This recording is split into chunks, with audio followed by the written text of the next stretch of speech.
कि क्या मध्य प्रदेश में बुआ की जगह भतीजा चुनाव लड़ेगा, ये एक महत्वपूर्ण सवाल है। और ये सवाल हम क्यों पूछ रहे हैं, क्योंकि सियासी गलियारों में ये चर्चा इस वक्त खूब हो रही है। ऐसा इसलिए भी क्योंकि कद्दावर मंत्री यशोधरा राजे सिंधिया ने चुनाव लड़ने से इनकार कर दिया है। और इसके पीछे हितेश जी उन्होंने बताया कि उनका खराब स्वास्थ्य, वो चुनाव में जो श्रम होता है वो नहीं कर पाएंगी। संगठन को चिट्ठी भी लिखी है। कयास है कि दूसरे सांसदों की तरह सिंधिया को, यानी ज्योतिरादित्य सिंधिया को भी विधानसभा चुनाव में प्रत्याशी बनाया जा सकता है। और इस मुद्दे पर बीजेपी नेता सारे फैसले संगठन के हाथ में बता रहे हैं।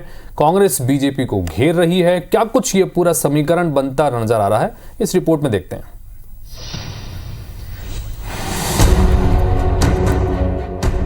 यशोधरा राजे सिंधिया मध्य प्रदेश की खेल मंत्री और सिंधिया परिवार का बड़ा चेहरा, लेकिन ये चेहरा इस बार सियासत से दूरी बना रहा है।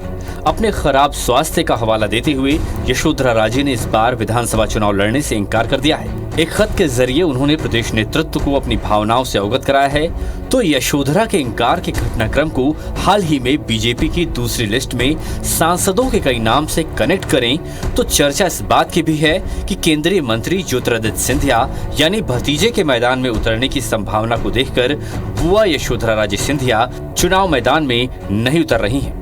हो सकता है इसके पीछे कोई सीक्रेट प्लान स्टोरी हो, जिसके तहत यशोधरा राजे 2024 लोकसभा चुनाव में उतरें और ज्योतिरादित्य सिंधिया शिवपुरी या ग्वालियर पूर्व से विधानसभा का चुनाव लड़ें।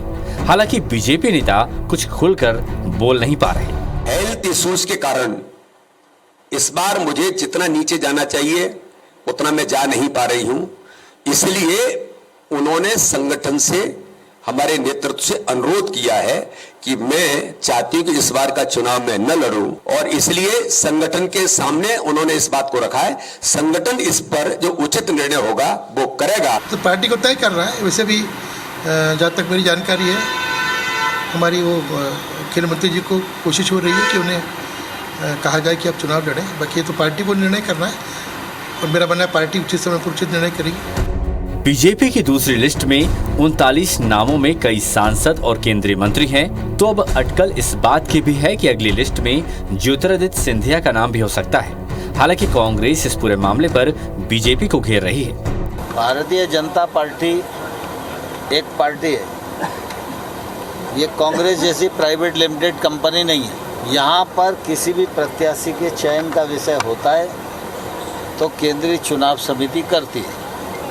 निर्णय के बाद जिसे अधिकृत करती है वो व्यक्ति उस पर बोलता है। भारतीय जनता पार्टी उनकी महिला नेत्रियों के साथ व्यवहार कर रही है।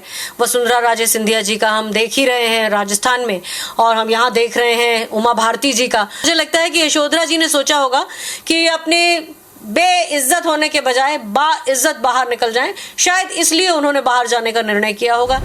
बीजेपी का फोकस ग्वालियर चंबल अंचल की सीटों पर सबसे ज्यादा है। साल 2018 के विधानसभा चुनाव में यहां कांग्रेस को 34 में से 26 सीटों पर जीत मिली थी, जिसके दम पर कांग्रेस 15 साल बाद सत्ता में वापस आई थी। ऐसे में इस बार भाजपा कोई रिस्क लेने के मूड में नहीं है और बड़े चेहरों पर दांव लगाने के लिए हो सकता है कि दूसरे कई चेहरे विधानसभा चुनाव से दूर रहें। नासिर गौरी, IBC 24, ग्वालियर।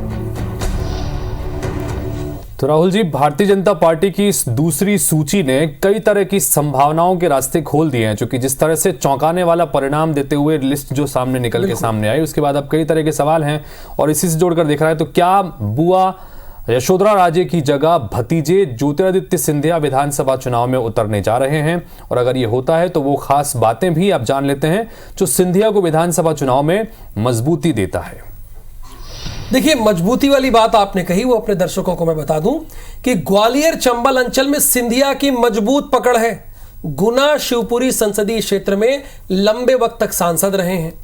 ग्वालियर में राजशाही के वक्त से लोकतंत्र तक परिवार की बड़ी पृष्ठभूमि रही है।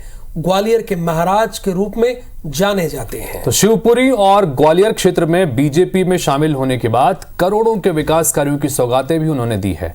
ग्वालियर और शिवपुरी में सक्रिय वो रहते हैं। शिवपुरी विधानसभा सीट से वर्तमान में उनकी बुआ यशोधरा राजे सिंधिया विधायक हैं। यशोधरा राजे की सियासी जमीन का राजनीतिक फायदा मिलेगा। बीजेपी संगठन की मजबूती और समर्थकों की तैनाती भी उन्हें मजबूत बनाती है। तो ये सारे वो समीकरण हैं जिसकी वजह से हम ये कह रहे हैं कि अगर यशोधरा राजे सिंधिया ने अपनी तबीयत का हवाला देते हुए चुनाव नहीं लड़ने की बात कही है, तो ऐसे में पूरी संभावना है कि ज्योतिरादित्य सिंधिया शिवपुरी सीट से मैदान में उतारे जा सकते हैं 2023 के विधानसभा चुनाव में। लेकिन हितेश जी, 20 दिन पहले का एक बयान है, वो कह रहे हैं कि 5 लोग ऐसे हैं जो साजिश कर रहे हैं, एंटी इनकम्बेंसी नहीं है। अरे भाई, जिसे चुनाव नहीं लड़ना है वो 20 दिन पहले ही क्यों कहेगा? ये एक सवाल उठ रहा है जी।